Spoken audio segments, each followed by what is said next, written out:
Good evening and welcome. Here we are in the main debating hall of the temple, where the meetings of the Sanhedrin, or more strictly the Great Sanhedrin, are held. You're here this evening because you have been appointed to serve the members of the Sanhedrin. My name is Levi. I am the chief secretary to the Sanhedrin. For hundreds of years, the Great Sanhedrin has been the supreme religious and judicial assembly in Israel. As members of the Sanhedrin, you will be responsible for issuing decrees and conducting trials relating to the most serious offences. But before we proceed any further, I'd like to introduce you to some of the key figures who you will become acquainted with during your time in the Sanhedrin. Caiaphas is currently the high priest, the highest religious office in Israel. As high priest, he is also the leader of the Sanhedrin. Caiaphas is a member of the Sadducee party, who hold the majority of positions on the Sanhedrin. Phineas, Lemuel, and Barak are some of the leading members of the Sadducee party. Generally drawn from the aristocracy and wealthier ranks of society, Sadducees are religious conservatives and are most often associated with the temple rituals. Sadducee policy for a number of years has been to maintain a positive working relationship with the Romans who govern the country, believing that the limited freedom this gives is better than nothing. Gamaliel, Nicodemus, and Joseph are some of the leading members of the Pharisee party. Gamaliel is a much-respected religious teacher who has taught many of our rabbis. Consequently, Gamaliel tends to act as leader of the Pharisee party within the Sanhedrin. The Pharisees are generally more progressive and open to new ideas than the Sadducees. It is these experienced members of the Sanhedrin you will be shadowing during the coming days. They will act as your guides, but it is important at all times that you allow them to carry out their duties unhindered. If all this seems confusing at the moment, don't worry. I think you'll find it becomes much clearer as your time here progresses. Well, thank you for your attention, and it just remains for me to congratulate you and wish you all the best in this most sacred duty to which you have been appointed.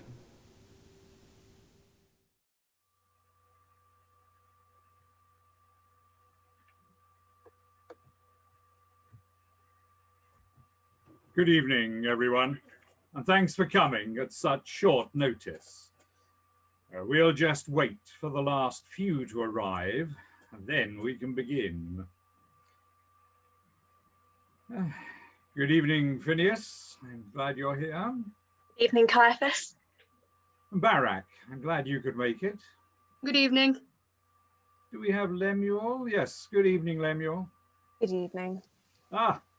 Good evening, Gamaliel. Before this meeting begins, I wish to place on record our concern on this side of the House about the short notice given. As you well know, most of our party were at prayer when notice of this meeting was issued. Yes, Gamaliel, we've all suffered from the enthusiasms of the Pharisees. Calling an extraordinary meeting in Passover week at such short notice is a clear breach of protocol. While under normal circumstances, I respect the need for a period of notice. This is an urgent matter. And you know as well as I do that our Constitution sets down no minimum period of notice for a meeting. Well then, I'd like to know what matter could be so urgent as to require such a break with tradition. Since the events of yesterday, no one can be in any doubt that we are now facing a major emergency. Events? The attack on the temple. What happened in the temple was nothing more than a minor disturbance. No one was injured. It was all over in minutes. The whole thing should have been easily handled by the temple guards. Phineas? This must have been an inside job. It's well known that there are temple guards sympathetic to the man. Thank you, Phineas. As you know, temple guards undergo strict vetting before being appointed, and I will be ordering an investigation into any security lapses that may have occurred.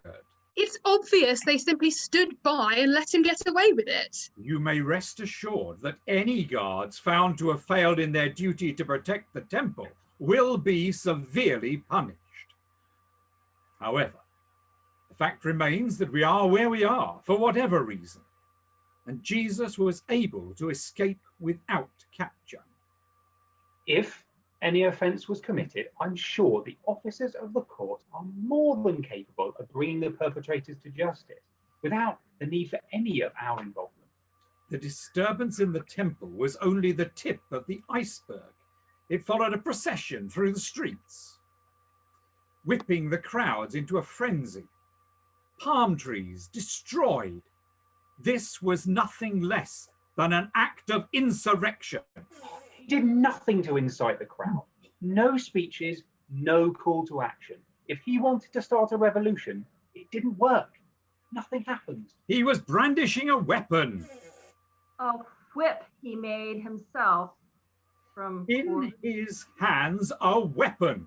And what would have happened if others had taken their signal from that? What if there'd been a full-scale riot?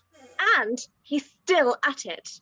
He was in the temple courtyard again this morning, preaching to the crowds, and no one did a thing to stop him. I thought you were going to increase the guards. We have done, but it's not that simple. As you know, the temple courtyard is a public place.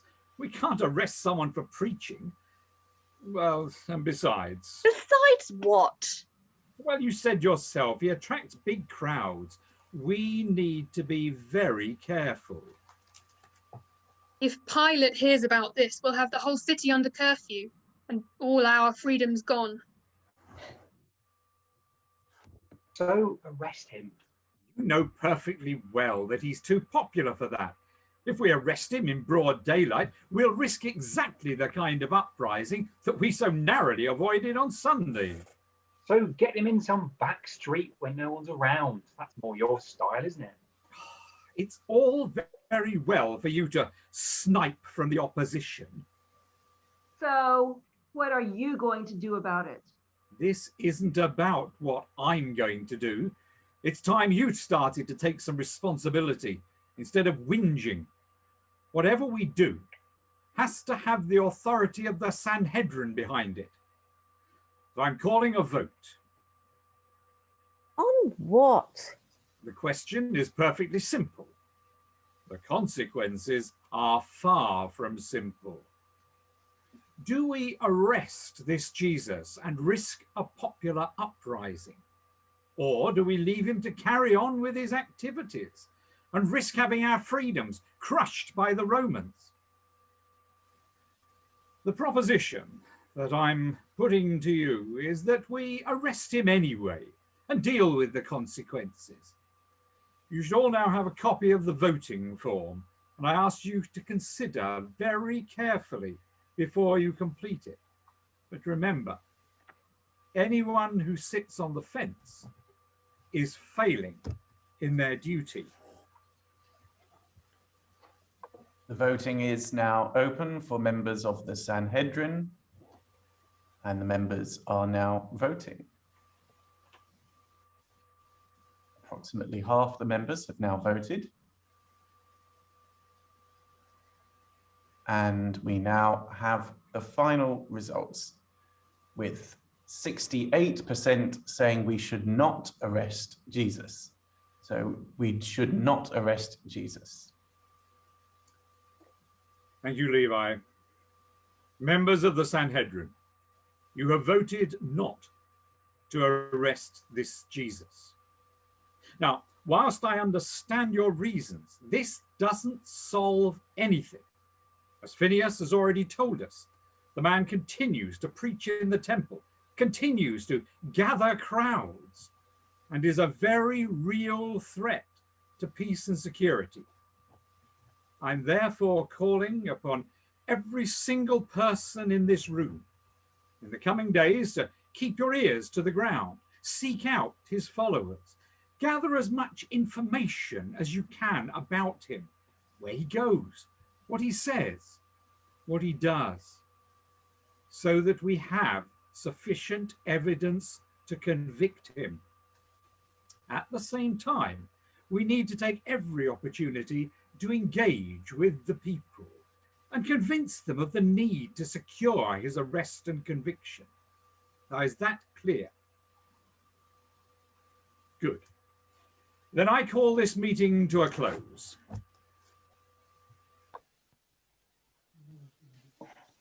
Look at all the people arriving. There's a crowd gathering. They're waiting for you to speak. Are they? Or are they just waiting for signs and wonders? They'll listen if you talk to them. Now, the kingdom of heaven. What shall I compare it to? A teacher, we have a question that we can't answer and we'd like you to advise us. Good morning. It's not often there's a question that the Sanhedrin can't answer. Well, it's like this. Now, Moses said that if a man dies childless, his brother shall marry his widow and provide an heir for his brother. Where the brothers live together, yes. Well, we know of a case involving 7 brothers. The first married, but before he or his wife had any children, he died. As he had no children, his wife married his brother in accordance with Moses's instructions. But the same thing happened again with the second and the third, and so on, until the wife had married all 7 brothers. Now, when it comes to the resurrection, whose wife will she be, since they all married her? That's the trouble with you Sadducees. You quote your favorite bits of scripture when you haven't bothered to learn the bits that don't suit you. And you know nothing of the power of God. What do you mean? You Sadducees don't believe in a future heavenly life. It's not scriptural. You mean it's not any scriptures that you accept? But even then you're wrong. Have you not read in the book of Moses, in the story of the burning bush? God spoke to him and said, I am the God of Abraham, the God of Isaac, the God of Jacob. God isn't the God of the dead, but the God of the living. As we have said many times. But as to your question, let me tell you, when they rise from the dead in the power of God, men and women enter into a new and higher form of life than what we know here on earth. They don't marry. They are like angels in heaven. Who gives you the authority to say that? Well, let me ask you, who gave John the Baptist the authority to teach? We don't know. Then neither will I tell you who gives me authority. Then give us a sign, some proof that you have the authority to say what you say. I've given you more than enough signs, but let me tell you this. You say that your authority comes because of your position as leaders in the temple. Well then, destroy this temple, and in 3 days, I will raise it up again. Will that be sufficient sign for you?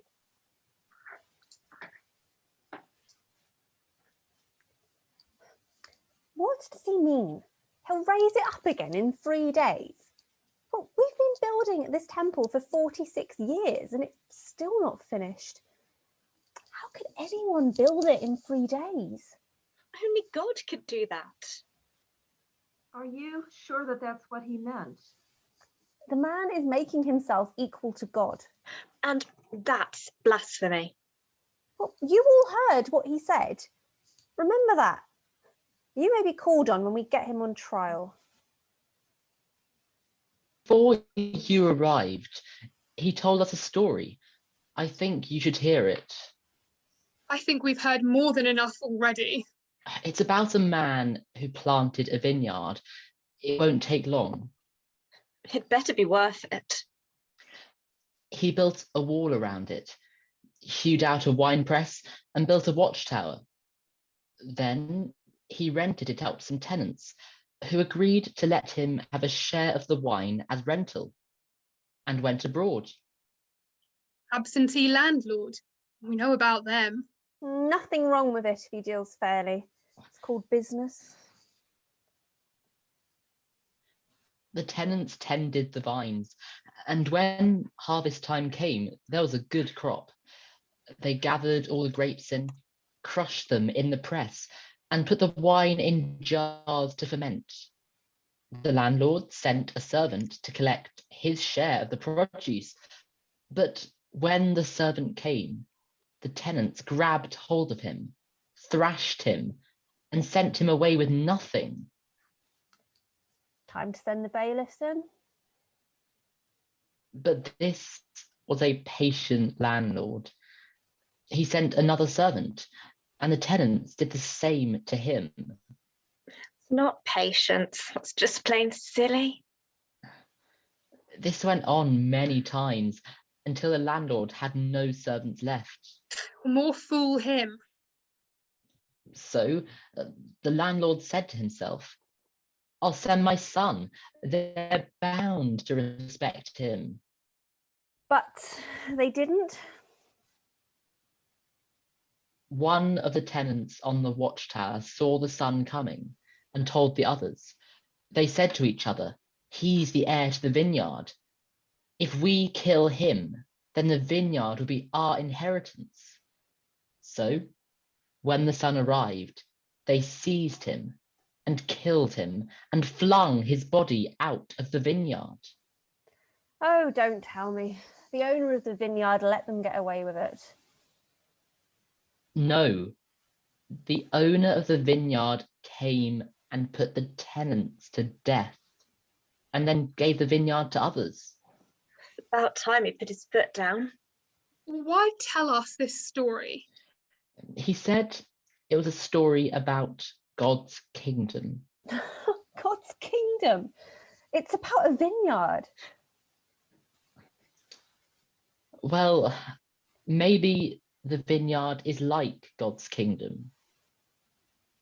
So you mean the landlord is like God? But if that's the case, then who are the tenants? Who's the son? I wonder. But when he'd finished telling us that story, he said one more thing. What's that? He said, the stone which the builders rejected has become the cornerstone. What's that supposed to mean? Oh, it's from one of the Psalms, isn't it? This is the gate of the Lord. The victors will enter through it. I shall praise you, for you have answered me and have become my deliverer. The stone which the builders rejected has become the main cornerstone. The man talks in riddles. Peter, isn't it? That's what he calls me.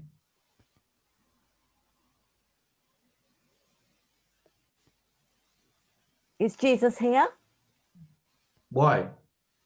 We were hoping to talk to him. We wanted to ask his advice.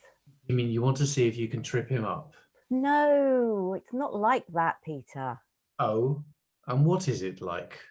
Well, a lot of what he says is very good, We disagree far more with the Sadducees. but even we Pharisees don't always agree. Sometimes it's good to have a different point of view. Exactly. We Pharisees enjoy debate. It sharpens our minds. It makes us question our thinking. It compels us to examine our evidence. It helps to prevent us from accepting false ideas. He's gone off to pray. We can wait.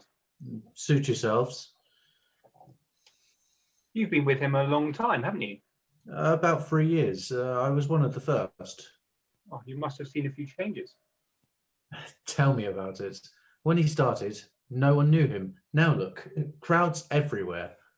Yes, but he's made a few enemies as well. Some of your friends in the Sanhedrin don't seem to like him. Well, he's said some harsh things about them. We say what we mean in Galilee. He'll find he needs to be a bit more diplomatic in Jerusalem, a bit more careful. So you see, if you see something's wrong, you do nothing about it. No, I didn't say that, but he could be a bit more diplomatic. That incident in the temple. I can't imagine that went down too well with Caiaphas and his friends. Look, it's worse than that. He's in real trouble. I think we knew that before we came. Why did you come to Jerusalem? For the Passover. Yes, but if you knew it was dangerous, why not stay away? Just this once.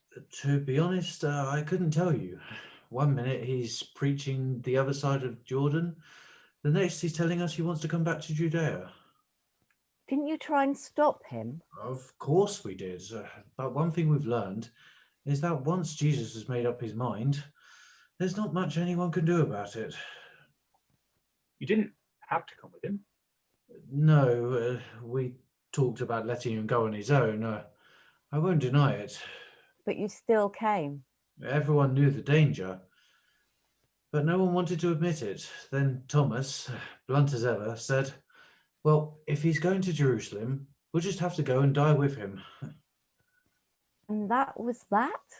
We were on our way when a young man comes up to Jesus, poshest clothes I've ever seen, fingers covered in gold rings, and he says, good teacher, what must I do to gain eternal life?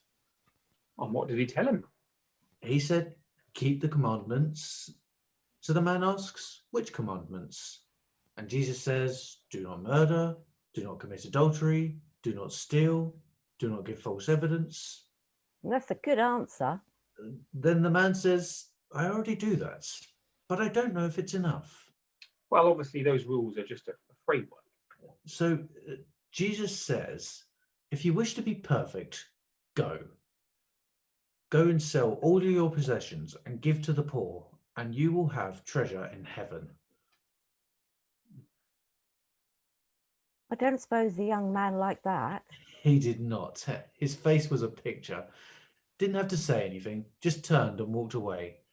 Then Jesus turns to us and says, it's easier for a camel to pass through the eye of a needle than for a rich man to enter the kingdom of God.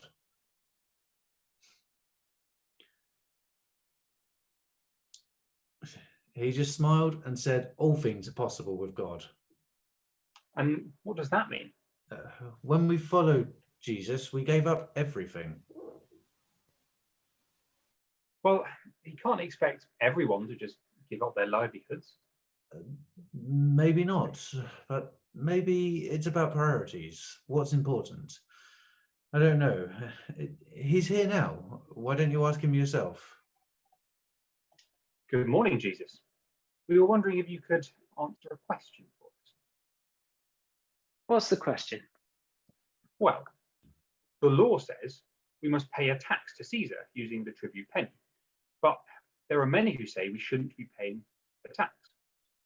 What do you say? Have you got one of the tribute pennies? There we go. Whose head is on the coin? Oh, Caesar's, of course.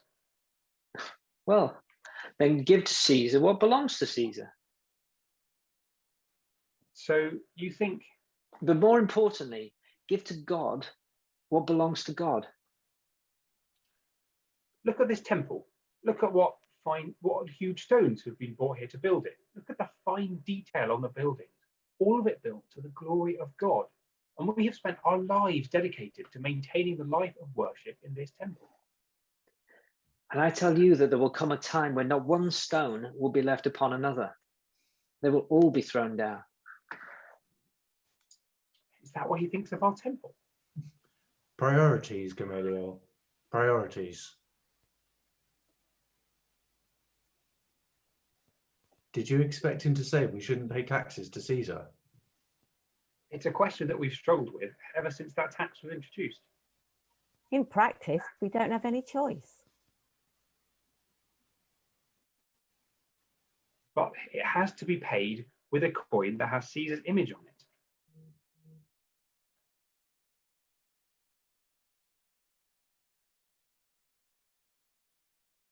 a graven image. And you know, the scriptures say that we shouldn't have graven images. But there's more to it than that. Paying taxes seems to make Caesar equal to God. And that raises some very difficult questions for us. How far do we stand for our beliefs?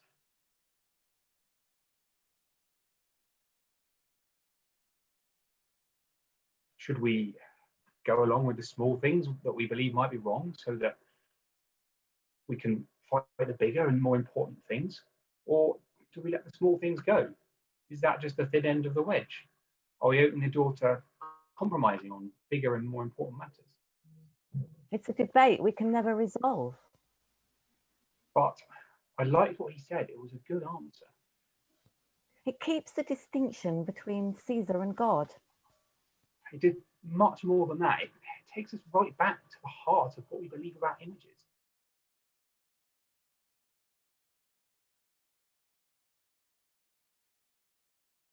I mean, it's been 3 days since we met here to discuss what to do with this man.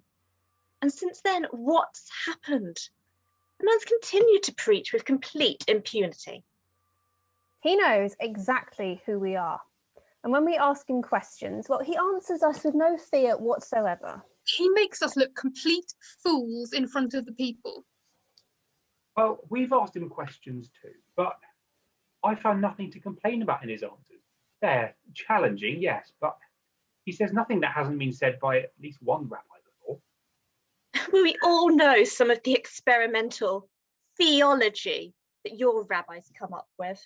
For once, can we not get distracted by one of our theological debates, and instead on what we've been able to find out?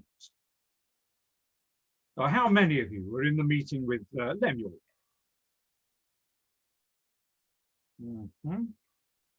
And how many with Gamaliel?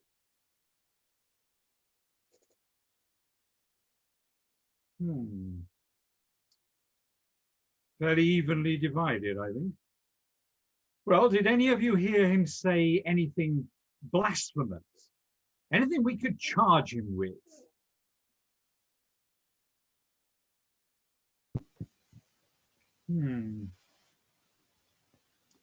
Well, we need to consider our next action. Before we go any further, there's someone waiting outside I think you should hear.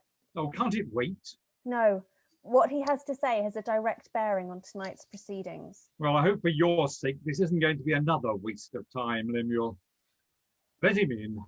I object. The proceedings of this meeting. Oh, objection overruled.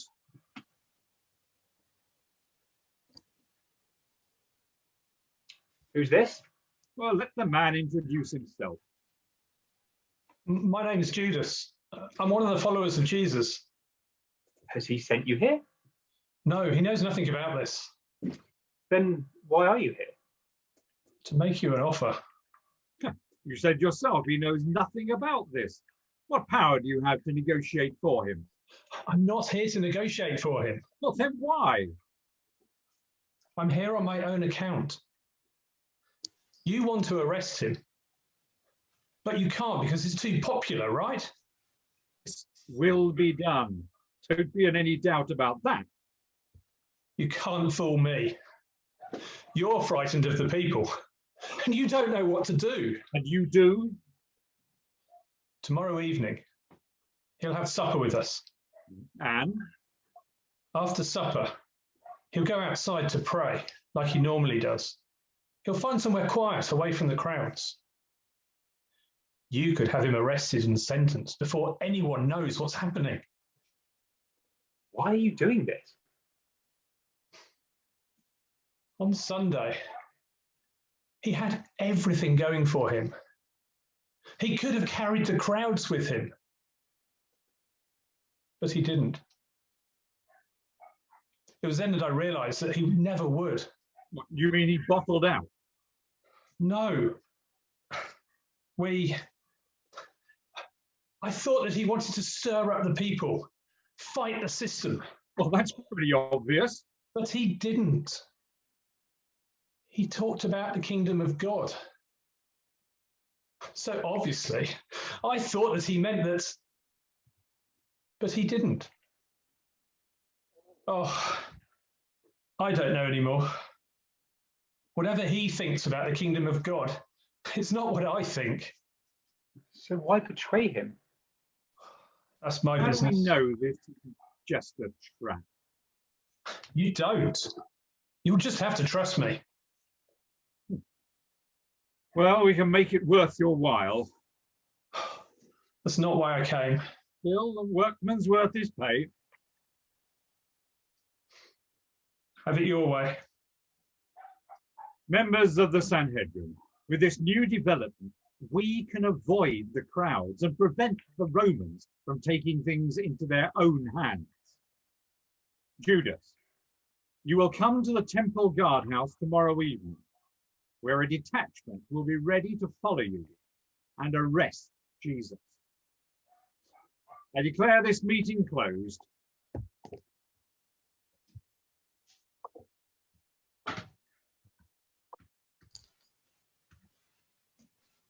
This is going to be a tricky operation, so I want you all to listen carefully. Tonight's mission is to capture our target with a minimum of disturbance.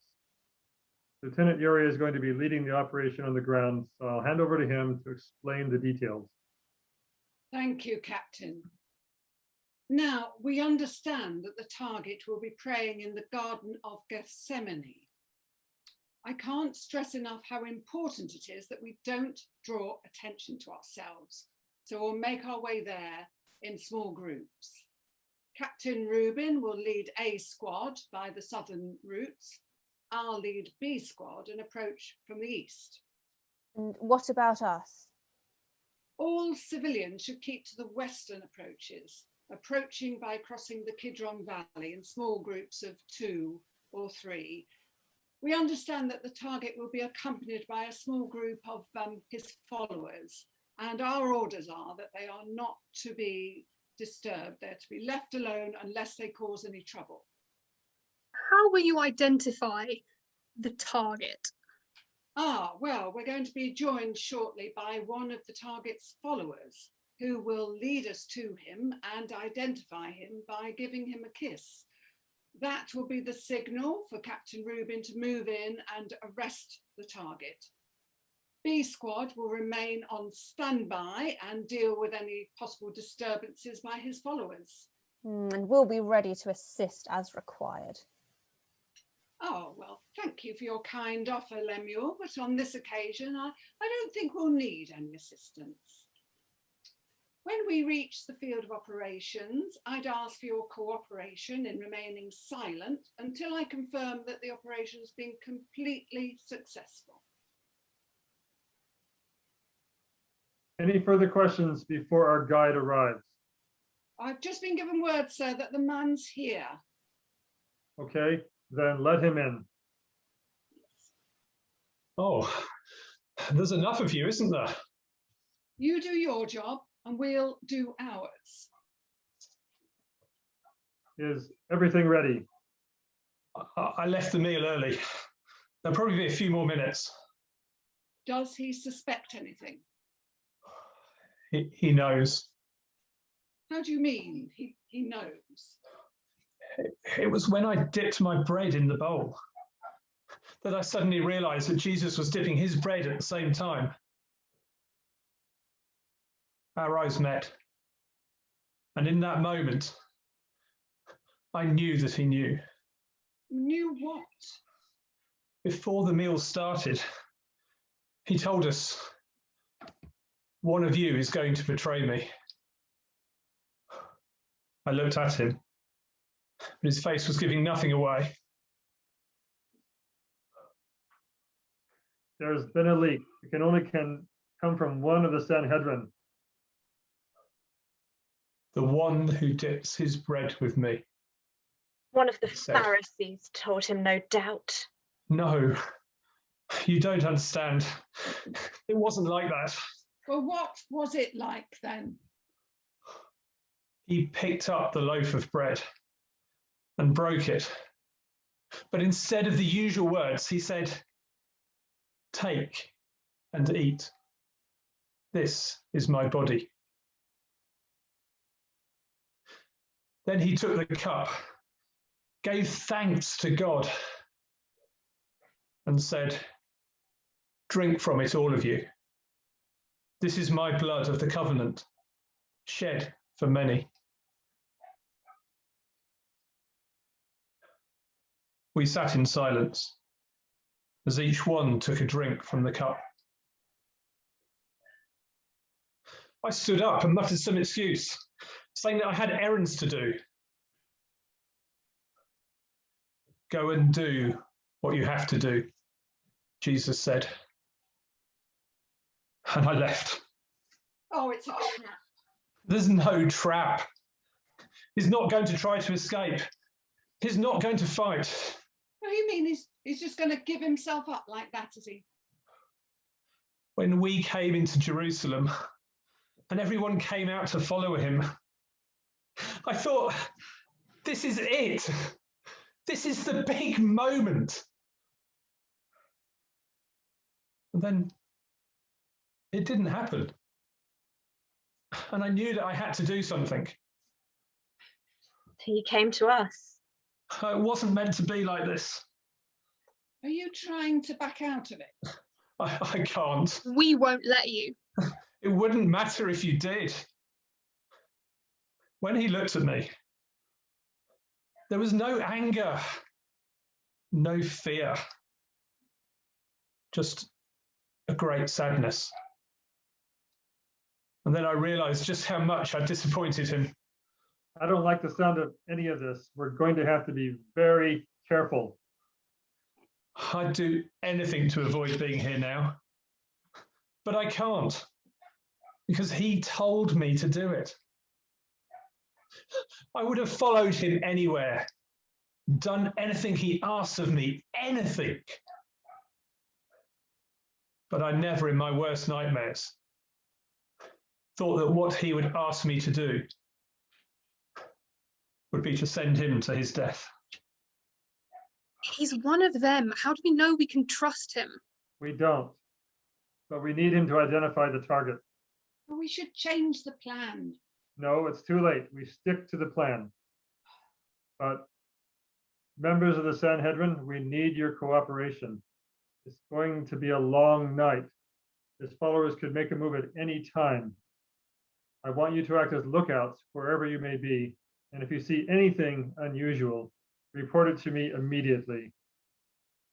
Is that understood? Good. In that case, then let's be on our way. I don't like the sound of any of this. No, there are too many things that could go wrong. So what do we do? We need to divide our forces. There are enough of us. Lemuel, you take one group to the garden and monitor the arrest. Barak, go straight to the temple courtyard. His followers might try to stir up the crowds like they did last Sunday. Where are you going? I'm sticking close to Caiaphas. I don't want the Pharisees getting to him behind our backs.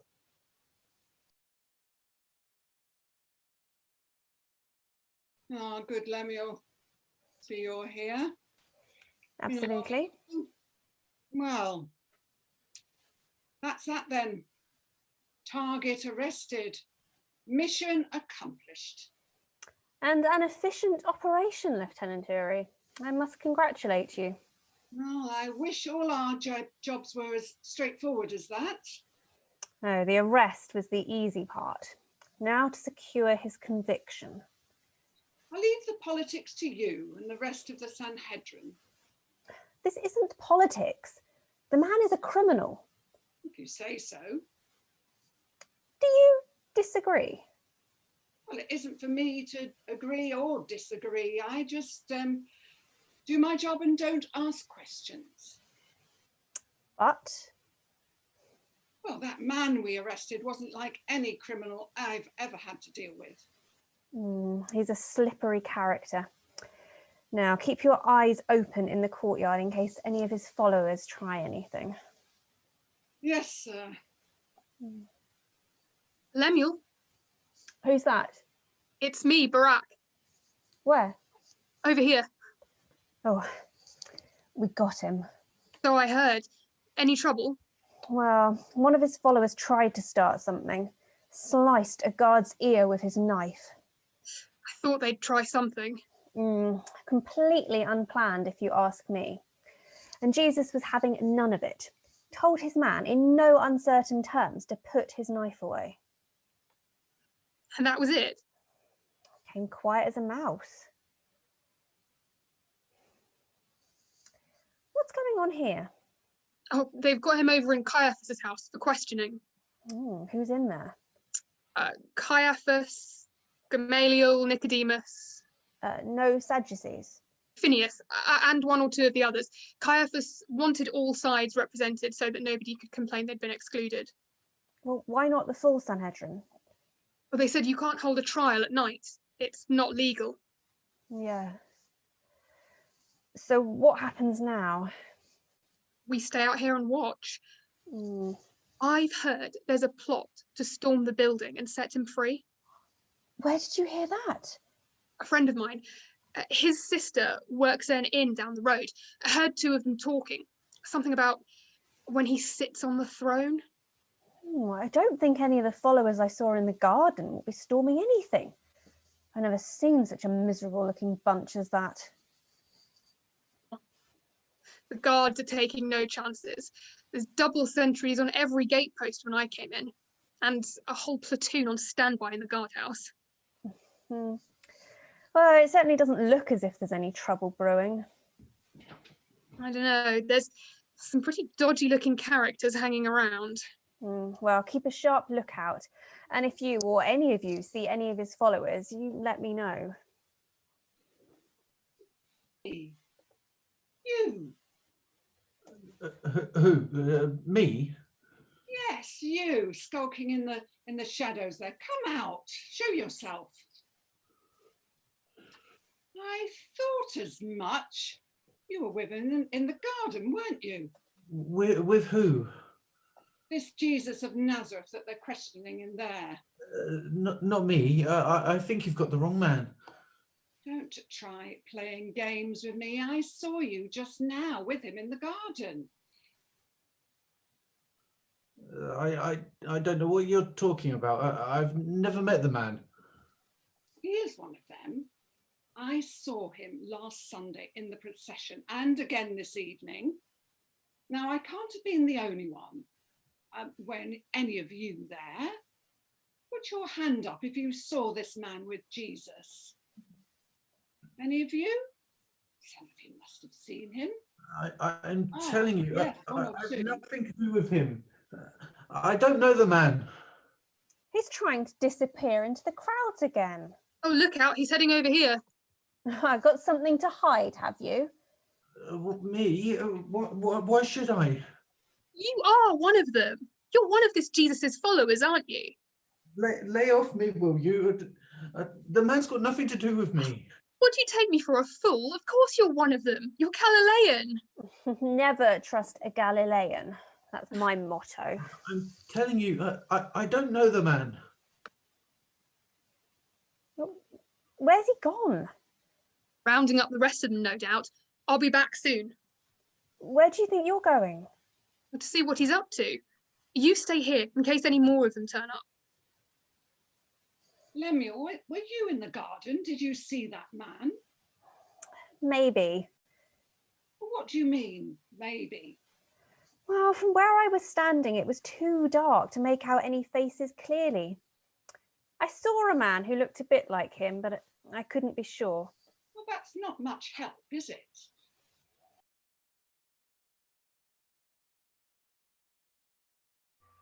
Jesus of Nazareth, you are here for question. One moment, Caiaphas.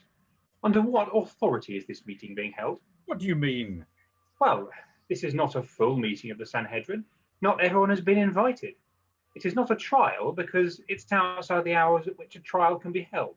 So I ask again, what authority does this meeting have? As you have correctly noted, this cannot be a formal trial. And for that reason, I have not called a formal meeting of the Sanhedrin. This is a private meeting with the accused to assess the nature of the case. Then why are we here?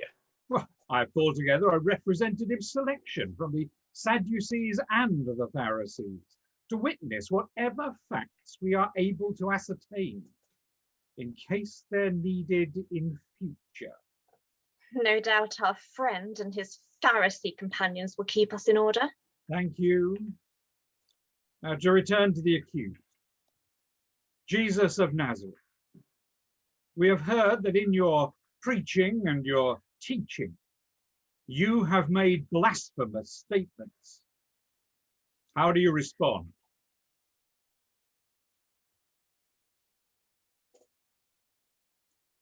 I asked you how you respond. The accused has the right to remain silent, even in a formal trial, even more so in an informal gathering such as this. In the case of blasphemy, the onus is on his accusers to put their case forward. Gamaliel and Nicodemus are, of course, quite correct. Phineas, do you bring an accusation before the hearing? Thank you, my lord. In the presence of myself and many of the witnesses in this room, Jesus was heard to declare that if the temple were destroyed, he would purposefully rebuild it in 3 days. Well, it's a bold claim, but tell me, Phineas, in what way can that be said to be blasphemous? It was said in response to a question about his authority. I submit that the implication is quite clear, that only God could achieve such a feat, and therefore his authority must come from God. Is that the best you can come up with? My lord. Well, if it's all we've got, I put it to the meeting. Who in this meeting heard this man Jesus make such a claim? Please raise your hand if that's what you heard. Yes, I see a few. With respect, my lord, I did not hear the words suggested by my honourable friend. However, I did hear him say that the time will come when the temple will be destroyed. But I respectfully submit that my honourable friend was mistaken in what he thinks he heard. Are you suggesting that I'm lying? I did not say you were lying. I said that you may have been mistaken. Well, once again, I put it to the meeting. Who believes that they heard the words that Gamaliel has just described? Again, I see 1 or 2 hands. Yes, a few more. I heard Jesus say that if this temple was destroyed, he would rebuild it in 3 days, my lord. Then why didn't you say so before? Because when he said the words, he was clearly pointing to himself like this. What difference does that make? All the difference in the world. Because he was pointing to himself, it was clear that he was describing his body as the temple. Oh, that's ridiculous. Nobody could restore a human body that had been destroyed. Enough. It's clear that there is neither agreement about what the man said, nor about what he meant when he said it. Jesus of Nazareth, let me put the question to you directly. Are you the Messiah, the Son of the Blessed One? I am, and you will see the Son of Man seated at the right hand of the Almighty and coming with the clouds of heaven. Do we need any further witnesses? You've heard the blasphemy. Our law demands nothing less than the death penalty. We have no choice but to send the case to Pilate for ratification.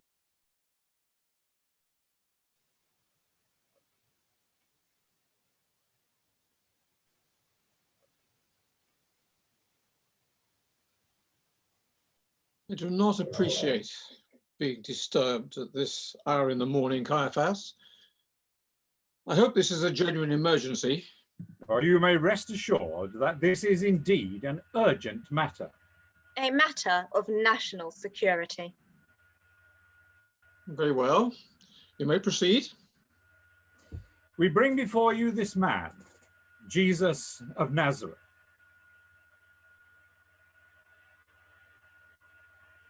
And this is the threat to national security? He has a large following among the people. Started a riot in the temple. Fortunately, some quick thinking by the temple guards prevented it spreading. Disturbances in the temple are your responsibility. But if you're saying that you can't handle them, I can very easily send in my troops to maintain order. No, there won't be any need for that. But you must realize that this man is setting himself up in opposition to Caesar. He is demanding loyalty to himself, claiming he is the king of the Jews. Well, Jesus, have you nothing to say for yourself? Are you the king of the Jews? The words are yours. I'd like to know what this man has done to get under your skin, because he certainly doesn't strike me as any threat to the authority of Rome. He rode in front of a procession through the city on Sunday. Yes, I heard reports about something, a man riding on a donkey. He said that people should pay their taxes to God and not Rome. You heard him say that? Hundreds of people heard him. You have not answered my question. Did you hear him say that? There are witnesses. Witnesses? What witnesses? And what about the rest of you? Did any of you hear him say that? Well, he said the people should pay to God what belongs to God, but only after he said that they should pay to Caesar what belongs to Caesar.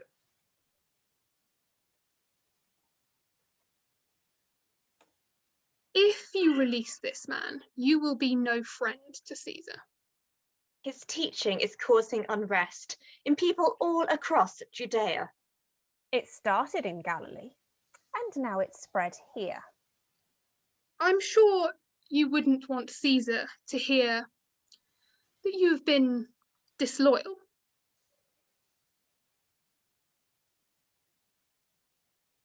You've heard the accusations against you.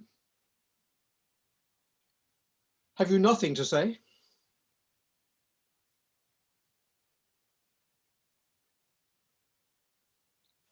I have examined this man and can find nothing to support your charges. Therefore, I shall have him flogged and let him go. This is outrageous. We have already found him guilty. Under the law, in the case of a capital charge, our decision requires ratification by you. It requires you to carry out a full retrial. Very well. There is a tradition that in honor of your Passover festival, a prisoner is released. In the cells right now, there's a murderer awaiting his sentence. His name is Barabbas. I shall offer the people a choice between this Jesus and Barabbas. I shall make the announcement now. You surely can't want Barabbas back on the street.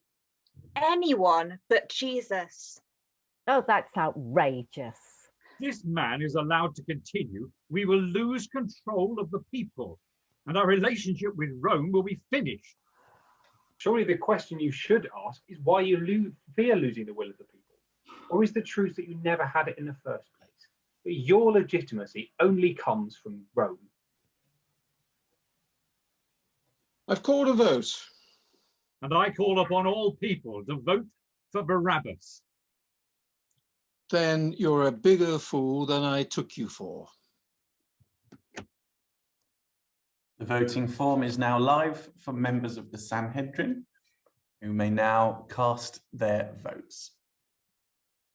The votes from the Sanhedrin are coming in. We are currently at 60%. 80% have now voted.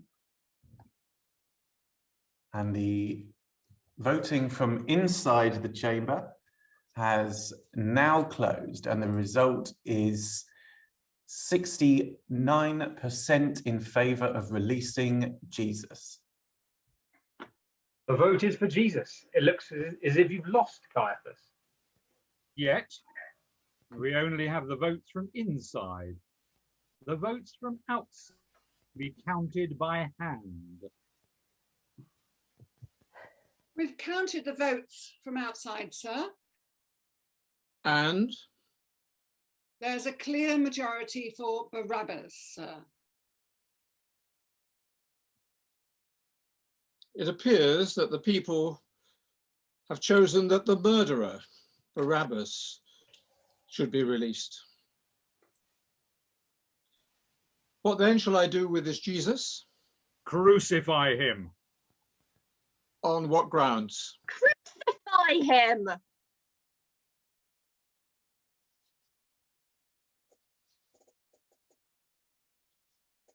My hands are clean of this man's blood. Take him away. Flog him. Crucify him. Do with him what you will.